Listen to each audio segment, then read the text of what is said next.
a run for the next 10 to 15 as well.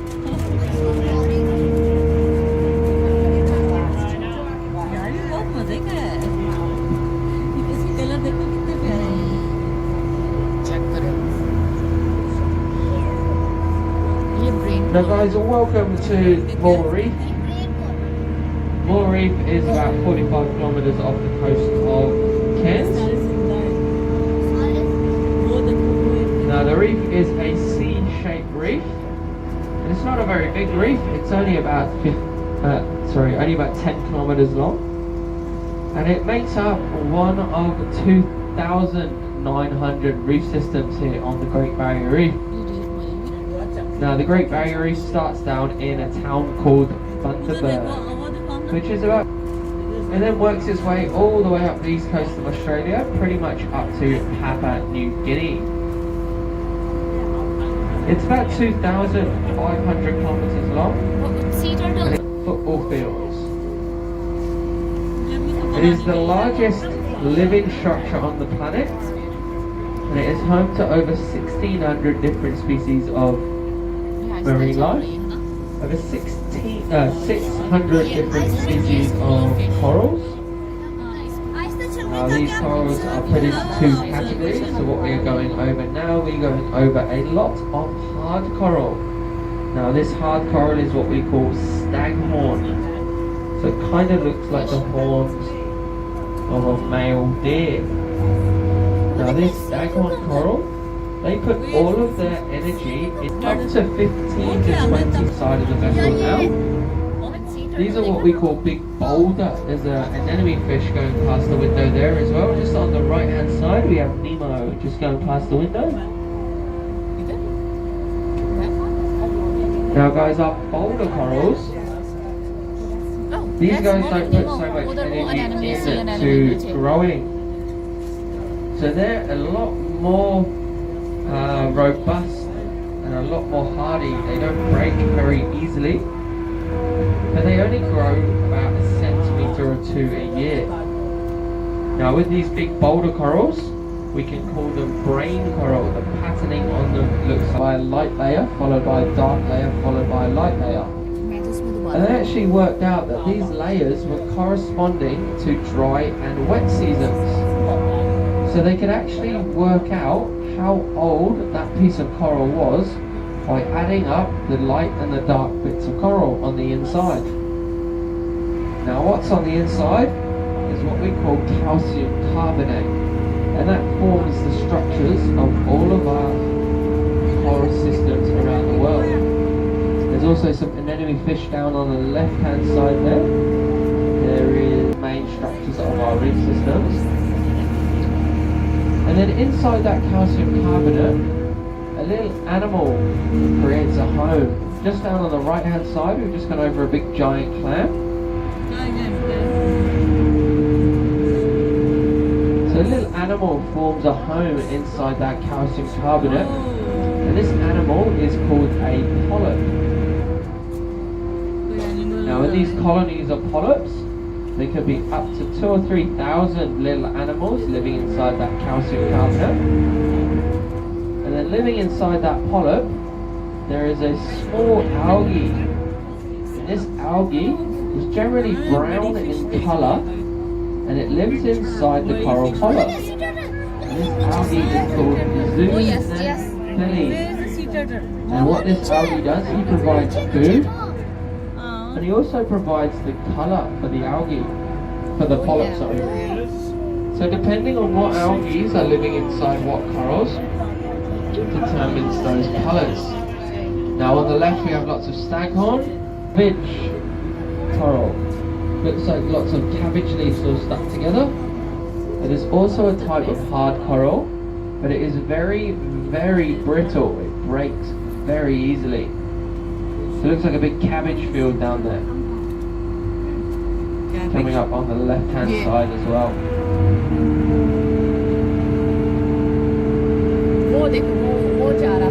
Most of the algae living inside the coral are a brown colour. We do get some nice blues and purples, but it is very rare we'll see a red colour. Now the reason why we won't really see red is because we lose the colours of the rainbow as we go underwater. And the first colour we lose is red. Now I think what it is like a car wash, but for fish. So what they'll do, they'll all queue up, and they'll have these small cleaner rats that will go inside their mouths and inside their gills. They'll clean all the algae off them and any parasites that have attached, and then they'll move on. And right next to it, just coming over, we have what we call elephant's ear coral. Looks like a wrinkly old elephant's ear. It's also a type of soft coral. It's basically what the soft coral, it doesn't absorb that calcium skeleton.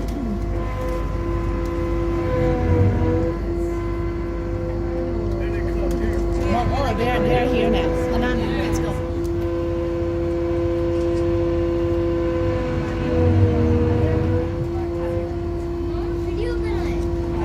Keeping the reef nice and healthy.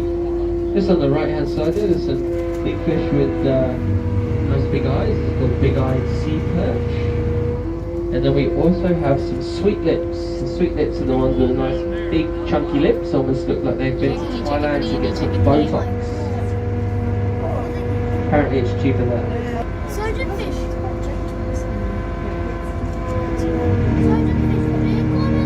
欢迎您乘坐大冒险号万全直飞。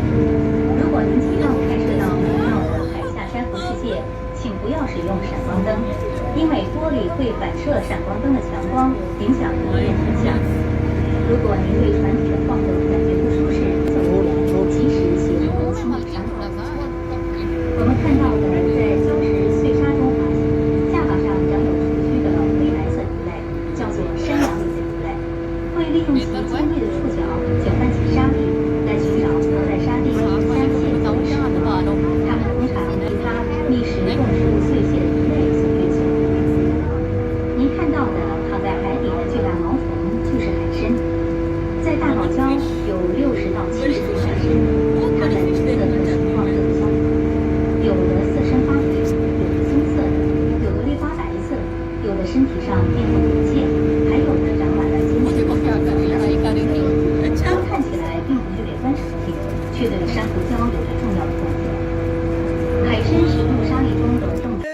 Welcome back to Productpreneur Success HQ. Catherine Langman here, and I just have released a new blog this morning all about how to boost your e-commerce sales. And you know, this is really prompted by you know, a lot of people in my audience, client base, and others who I can see are really kind of at that point where they just really need to boost sales on their website. So, you know, we are kind of at the beginning of the lead up into the holiday season. We're at the start of spring here in Australia, so you know, new products coming out and being released and all sorts of things. But also, you know, I have been hearing a lot of people talking about their website just not performing that great, and it's not converting the sales that they would really like, and not really knowing what to do to fix it. And it can feel a little bit demoralizing, I know, when you see, you know, other websites that or other businesses that you know, you can see that they're just doing absolutely amazing things, and you know, the green-eyed monster can get the better of us sometimes, and we want to be like that. And fair enough. So my latest blog post, you can see in the link, gives you 12 ideas for how you can start to boost your e-commerce sales fast. So these are, you know, quick stop ideas that you can kind of get up and running really quickly, and they should give you a fairly quick boost to your sales. So without further ado, I've got my list right here behind me, behind the camera. So the first idea, and this is in no particular order, you know, this is, I don't have any particular favorites on this list. So in no particular order, the first idea is to run a clearance sale. Now, as I said, we are in a new season, so if you do have any old season stock lying around, now is the time to, was about, you know, the latest time that you might want to get rid of it. Or you can have a clearance section on your website and include it, you know, as a link in the bottom of your email newsletters as well. So a lot of times we'll see that customers will go and buy something new, and then they'll go to the sales section and add some of those things as well. Second idea is to hold a Facebook garage sale. Now, a couple of my clients have done this with quite good success. Again, this is when you're really wanting to get rid of old stock. And, you know, anything that's just been sitting around, it's taking up shelf space and it's also taking up capital. So, you know, freeing up some cash from that stuff would be ideal. So generally speaking, you know, you don't expect to make huge amounts of profit on a garage sale type event. It's to clear that stock and to free up that cash so you can spend it on something else that's going to sell better. And if you don't know how to run a Facebook garage sale, ask around. There's a few tips on the blog. You can head over there if you like, but also it's not really that complicated, so give that one a go. Another idea, not sale related, jump on Facebook Live and demonstrate a new product. Now, I know a lot of you don't love getting in front of the camera, but it doesn't have to be anything sort of schmick or super professional. You don't need any, you know, fabulous kind of expensive video gear. You can just use your iPhone, which is what I'm doing now, and, you know, demonstrate a new product. You don't even have to get in front of the camera if you don't really want to. But video is absolute king these days, and video consumption on social media is on the increase. And I have definitely seen clients of mine sell new products really quickly by showing them off on Facebook Live. Collaborating with an influencer is another one that's really great. I'm going to have to swap hands here.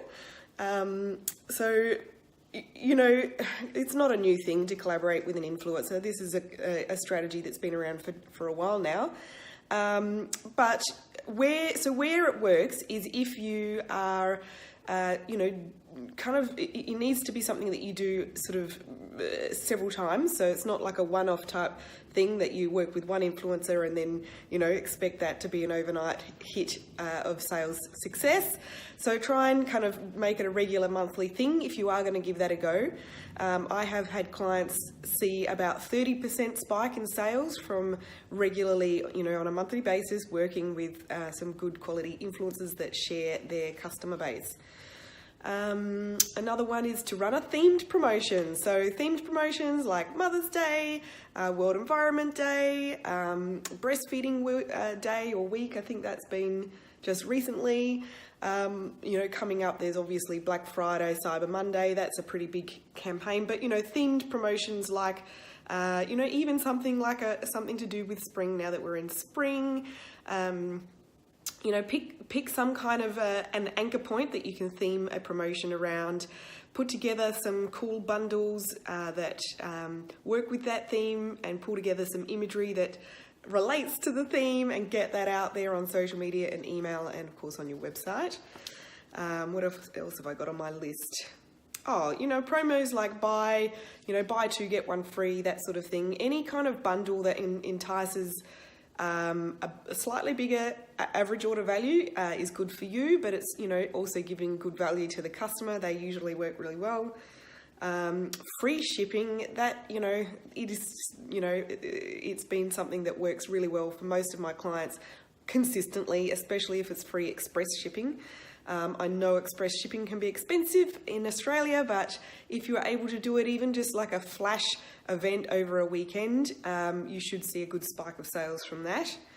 Another cool idea, and again, this is not a discount related thing, is if you run a loyalty program, remind your loyalty point holders to use up any points that are due to expire. So that's, you know, that takes a little bit of digging around in your system. It's not too onerous though, and you may see some good sales from that, especially if you combine that with some other kind of promo as well, so give them some kind of excuse to get onto it.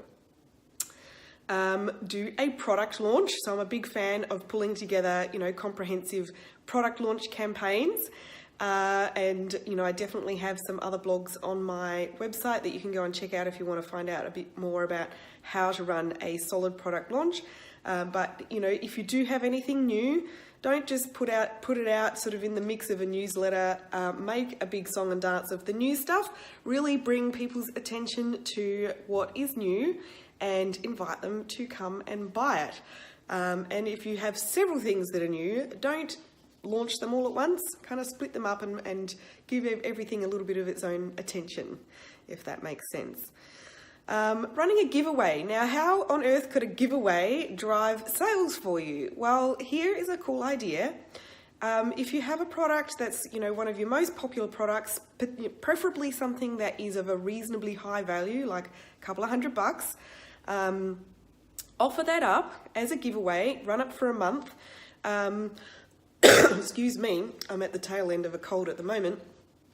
Run a giveaway, and basically how you enter is anyone who spends over a certain dollar amount in your store for the month gets to enter the giveaway. Now, if you are offering up a super popular hot ticket item as the prize, you know, you need to sort of include the statement that if they, because what can happen is people, you know, if these things sell out, as has happened with clients of mine in the past, they've used a really popular product for the giveaway and they sell out really fast. So the condition there is if you have already bought it, like if you actually buy that item because you don't want to miss out, you don't want to risk missing out, and then you end up winning, then you get your purchase price refunded. So hopefully that makes sense.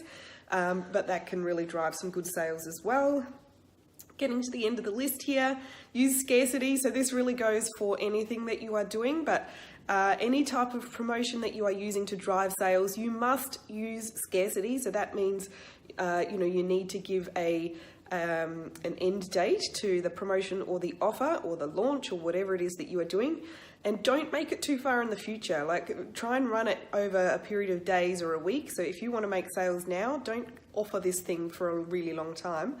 And remind people of that due date, you know, the end date coming up. And the last thing that I have on my list here is to use Facebook ads, and I'm meaning targeted Facebook ads. So the best sales that you will get from your Facebook ads is to run ads to your warm audiences. So warm audiences are things like your existing email list, people who've engaged on your Facebook and Instagram page, those sorts of audiences, people who've been on your website in the last 30 days. So you will find that the people who respond and purchase quickest from Facebook ads will be those audiences. Whereas if you're showing ads to cold audience, so people who are new to your brand or new to your online store, they will take a bit longer and be a bit more expensive to convert. We will talk about Facebook ads again on another day because that is one of our areas of expertise here. But not today. I just want to give you some really tangible ideas that are quick to execute to, you know, really get your sales up and pumping as quickly as possible. One last thing, if you're still with me, some of the one big reason why you may find that your sales are not rolling in as well as they could might be because of your conversion rate not being as good as you would like. And, you know, there's certainly other reasons. There's, you know, many reasons why a website may not be converting as sales as well as you'd like. And if you would like to identify what that is, I actually have a free website audit that will actually help you, a website assessment that will help you to figure out what is the actual sales killer that's happening on your website, because it is a little bit different for most different websites. So if you'd like to have that free website assessment, there is a link. It's on the blog, but I'll also put it under this video. It's bit.ly/e-commerce website assessment. I think that's right. I'll put the link there and make it easy for you to just click on it. So go and check that out as well, and, you know, see if you can figure out what is the bottleneck in your online store. Is it conversion rate? Is it a lack of traffic? Is it a lack of awareness? Or what else might it be that is causing your site not to bring in the orders as fast as you would like? So that's all I've got for you today. I hope that's been a little bit helpful. Definitely leave me a comment below to say g'day. Let me know which idea or ideas that you are going to implement in your store. And if you go ahead and take that website assessment, leave me a comment to let me know what was your recommendation, what was your answer. All right, bye for now, and I'll see you again soon.